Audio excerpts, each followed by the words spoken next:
ఈ అదాని ఎంటర్ప్రైజెస్లో నేను 10:30కి ఎంట్రీ అనేది తీసుకొని 11:15 క్యాండిల్ ఎగ్జిట్ అనేది తీసుకున్నాను. ఎందుకంటే 3000 క్రూషియల్ లెవెల్ కాబట్టి. సింపుల్ లాజిక్ ఏంటి అని అంటే, అదాని ఎంటర్ప్రైజెస్లో ఈరోజు గ్యాప్ డౌన్ ఓపెన్ అయింది, ప్లస్ ఫాల్ అనేది సపోర్ట్కి S3కి డౌనర్లో ఓపెన్ అయింది కాబట్టి మనకి స్ట్రాంగ్ బేరిష్ అనేది ఉంది కదా. సో ఆ సింపుల్ లాజిక్తో నేను దాంట్లో ఎంట్రీ అనేది తీసుకోవడం జరిగింది. లాజిక్స్తో ఆలోచిస్తే మార్కెట్ ఈజీ. మనం మైండ్ సెట్ అనేది మన ట్రేడింగ్ సైకాలజీ మీద దెబ్బ తినకుండా ఆలోచన చేయాలి.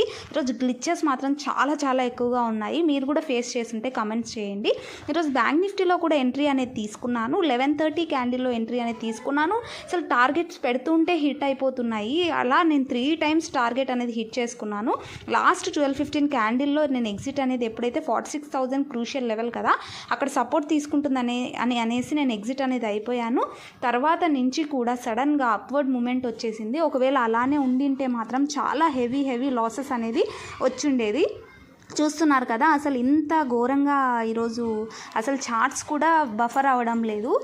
నెట్ ఏమో చాలా స్పీడ్గా ఉంది. అంటే అంత గ్లిచెస్ అనేది మనకి ఈరోజు ఎదురైనాయి.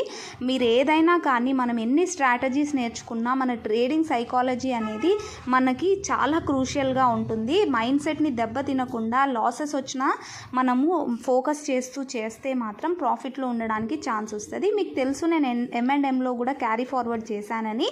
మార్నింగ్ నుంచి కూడా ఫ్లాట్ ఓపెన్ అయింది, నిన్న క్లోజ్ దగ్గరే ఓపెన్ అయిపోయింది. ప్లస్ అక్కడి నుంచి కూడా మూవింగ్ యావరేజ్కి డౌనర్లో ఫాల్ అవుతూ వస్తుంది. సో నేను ఎక్కువసేపు పెట్టుకోకుండా ఎగ్జిట్ అనేది అయిపోయాను M&Mలో. మీకు ఇప్పుడు నేను చార్ట్లో కూడా ఓపెన్ చేసి చూపిస్తాను. ఫస్ట్ క్యాండిల్లోనే నేను ఎగ్జిట్ అనేది అయిపోయాను. ఎందుకంటే మూవింగ్ యావరేజ్కి డౌన్వర్డ్ వచ్చేస్తుంది. అలా ఉంది అని అంటే మాత్రం వెంటనే ఎగ్జిట్ అయిపోవాలి. ఎందుకంటే అక్కడి నుంచి ఫాల్ వస్తుంది అని మనకు ఒక హింట్ ఇస్తున్నట్టు అనమాట. సో ఓవరాల్గా ఈరోజు నా ప్రాఫిట్ వచ్చేసి ఎలక్షన్ డే రోజు 8,000 రూపీస్ ప్రాఫిట్ అనేది గెయిన్ చేసుకున్నాను. మీకు ఎంత వచ్చిందనేసి కమెంట్స్లో